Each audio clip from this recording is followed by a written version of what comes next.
ഇന്നത്തെ റെസിപ്പി ഖജൂറപ്പാണ്. സമയം കിട്ടുമ്പോൾ ഇത് ഉണ്ടാക്കി വെക്കാന്നുണ്ടെങ്കിൽ കുട്ടികൾക്ക് കൊടുക്കാനും അതുപോലെ പെട്ടെന്ന് നമ്മുടെ വീട്ടിൽ ഗസ്റ്റ് വരുന്ന സമയത്തെല്ലാം കൊടുക്കാൻ പറ്റിയൊരു സ്നാക്കാണ്. വളരെ എളുപ്പം നമുക്കിത് തയ്യാറാക്കി എടുക്കാൻ പറ്റും. അപ്പോൾ അതെങ്ങനെയാണെന്ന് നോക്കാം. ആദ്യം ഒരു ബൗളിലേക്ക് 2 മുട്ട പൊട്ടിച്ച് ചേർക്കാം. ഇനി ഇതിലേക്ക് ചേർക്കേണ്ടത് പഞ്ചസാര പൊടിച്ചതാണ്. ഞാനിവിടെ 1 കപ്പ് പഞ്ചസാര പൊടിച്ചതെടുത്തിട്ടുണ്ട്. അതായത് ഒരു 1/4 കപ്പ് പഞ്ചസാര എടുത്തിട്ട് പൊടിക്കുകയാണെങ്കിൽ 1 കപ്പ് പൊടിച്ച പഞ്ചസാര കിട്ടും. ഇനി ഇതിലേക്ക് ചേർക്കേണ്ടത് ഏലക്ക പൊടിയാണ്. ഞാനിവിടെ ഒരു 1/2 ടീസ്പൂൺ ഏലക്കപ്പൊടി എടുത്തിട്ടുണ്ട്. ഇത്രയും ചേർത്ത് നമുക്കിത് നന്നായിട്ടൊന്ന് മിക്സ് ചെയ്തെടുക്കണം. ഈ മുട്ടയും പഞ്ചസാരയും നല്ലവണ്ണം ഒന്ന് മിക്സായിട്ട് വരണം.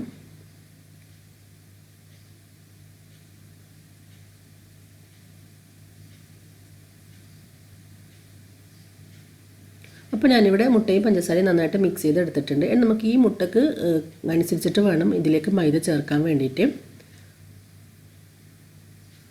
ഇതിലേക്ക് ചേർക്കേണ്ടത് റവയാണ്. ഞാനിവിടെ 1/4 കപ്പ് റവ എടുത്തിട്ടുണ്ട്. ഇത് വറുത്ത റവയാണ്. ഏത് റവയായാലും പ്രശ്നമില്ല. ആവശ്യത്തിന് ഉപ്പ് ചേർത്ത് കൊടുക്കുക.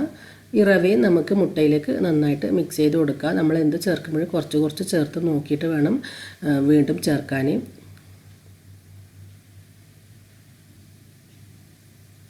ഇനി നമുക്കിതിലേക്ക് മൈദ ചേർക്കണം. ഞാനിവിടെ 2 കപ്പ് മൈദയാണ് എടുത്തിട്ടുള്ളത്.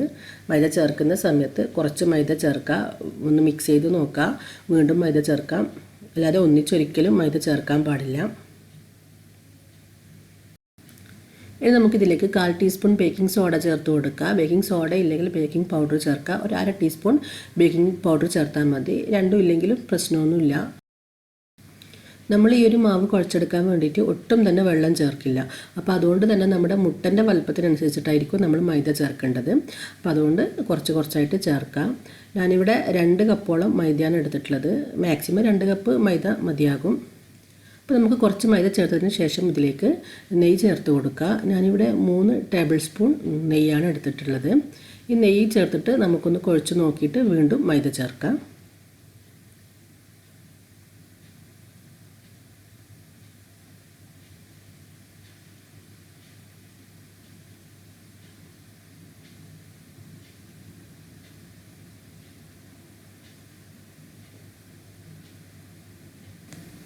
ഇനി നമുക്കിതിന് ആവശ്യത്തിന് മൈദ ചേർത്ത് കൈകൊണ്ട് നന്നായിട്ട് കുഴച്ചെടുക്കാം. നമ്മൾ ഈ ഒരു മാവ് കുഴച്ച് കഴിഞ്ഞാൽ മാവ് നല്ല സോഫ്റ്റ് ആയിരിക്കും. അതേ സമയത്ത് കയ്യിൽ ഒട്ടും തന്നെ ഒട്ടിപ്പിടിക്കാനും പാടില്ല. ഈ ഒരു വിധത്തിലായിരിക്കണം കുഴച്ചെടുക്കേണ്ടത്. അപ്പോൾ നമ്മളിത് ഇപ്പോൾ ഓൾറെഡി കുഴച്ചുകൊണ്ടിരിക്കുന്നത് കൊണ്ട് നമ്മുടെ കയ്യിൽ ഒട്ടിപ്പിടിച്ചിട്ടുണ്ടാവും. അപ്പോൾ കൈ നന്നായിട്ടൊന്ന് കഴുകിയതിന് ശേഷം വീണ്ടും ഒന്ന് കുഴച്ച് നോക്കാം. ആ സമയത്ത് നമ്മുടെ മാവ് കയ്യിൽ ഒട്ടിപ്പിടിക്കുന്നില്ലെങ്കിൽ അതാണ് ഈ ഒരു മാവിൻ്റെ കറക്റ്റ് പരുവം.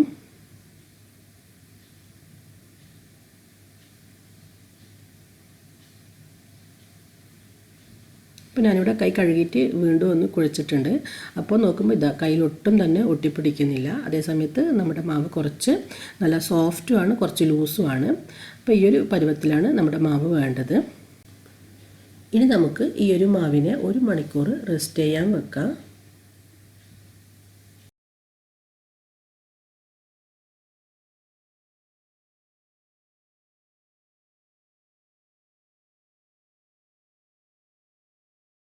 ശേഷം നമ്മുടെ മാവ് നമുക്ക് നോക്കാം. മാവ് കുറച്ചുകൂടി ടൈറ്റായി വന്നിട്ടുണ്ട്. നമുക്കിതിനെ വീണ്ടും ഒന്ന് കുഴച്ചെടുക്കാം.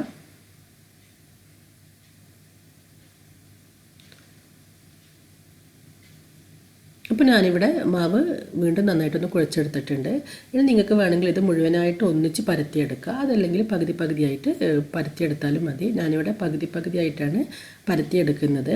കുറച്ച് മൈദ ചേർത്തതിന് ശേഷം നമുക്കിതിനെ പരത്തിയെടുക്കാം.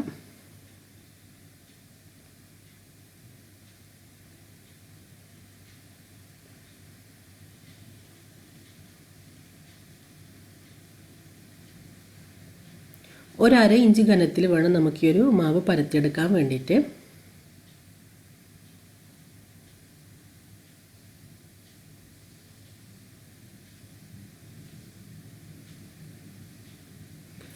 അപ്പോൾ ഞാനിത് പരത്തിയെടുത്തിട്ടുണ്ട്. നമുക്ക് കട്ട് ചെയ്തെടുക്കുക. കട്ട് ചെയ്യുമ്പോൾ നിങ്ങൾക്ക് ഇഷ്ടമുള്ള ഷേപ്പിൽ ഇതിന് കട്ട് ചെയ്തെടുക്കാം. ഞാനിവിടെ ഒരു ഡയമണ്ട് ഷേപ്പിലാണ് കട്ട് ചെയ്യുന്നത്.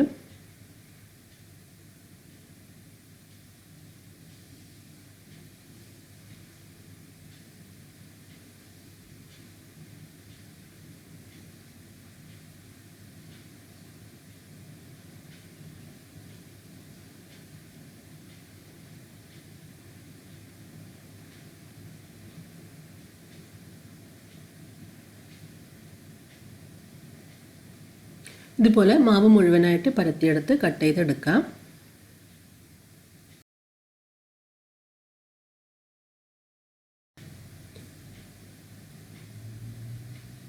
ഇനി നമുക്കിതിനെ ഫ്രൈ ചെയ്തെടുക്കാം. ചട്ടിയിൽ ആവശ്യത്തിന് ഓയിൽ ഒഴിക്കുക.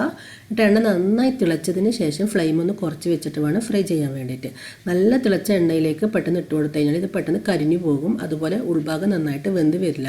അപ്പോൾ അതുകൊണ്ട് എണ്ണ നന്നായി തിളച്ചതിന് ശേഷം ഫ്ലെയിം ഒരു മീഡിയം ഫ്ലെയിമിലാക്കിയിട്ട് വെച്ചിട്ട് ഒന്ന് ഫ്രൈ ചെയ്ത് ഒരു ഗോൾഡൻ കളർ ആകുന്നത് വരെ ഫ്രൈ ചെയ്തെടുത്താൽ മതി. അങ്ങനെയാകുമ്പോൾ നമ്മുടെ ഉൾഭാഗം നന്നായിട്ട് വെന്ത് നല്ല കറക്റ്റ് കളറായിട്ട് കിട്ടുകയും ചെയ്യും. അപ്പോൾ ഇതുപോലെ മുഴുവനും നമുക്ക് ഫ്രൈ ചെയ്തെടുക്കാം. അപ്പോൾ നിങ്ങൾ ഈ ഒരു ഖജൂർ തീർച്ചയായും ഒന്ന് ട്രൈ ചെയ്ത് നോക്കാം.